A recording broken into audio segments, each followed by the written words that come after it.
জানো মা, আমি ভালো নেই।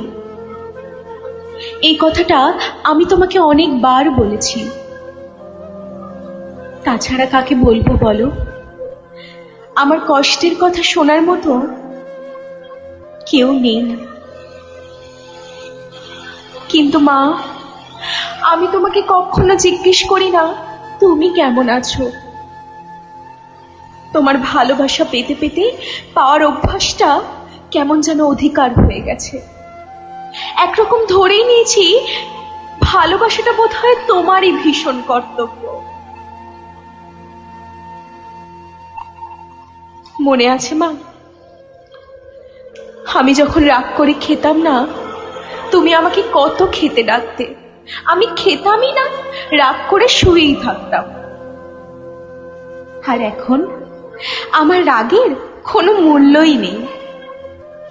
আমি খাই না খাই তাতে কার কি এসে যায়। মনে আছে মা, আমার যখন জ্বর আসতো, আমি তোমার আর বাবার মাঝখানে শুতাম, আর তুমি আর বাবা সারা রাত আমার মাথায় হাত বুলিয়ে দিতে।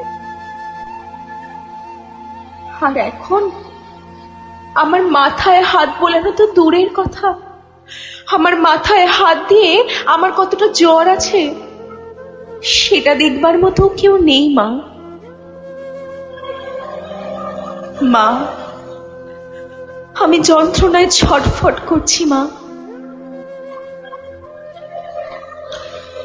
এসেছিলাম তোমাদের ছেড়ে সংসার করতে। সংসার।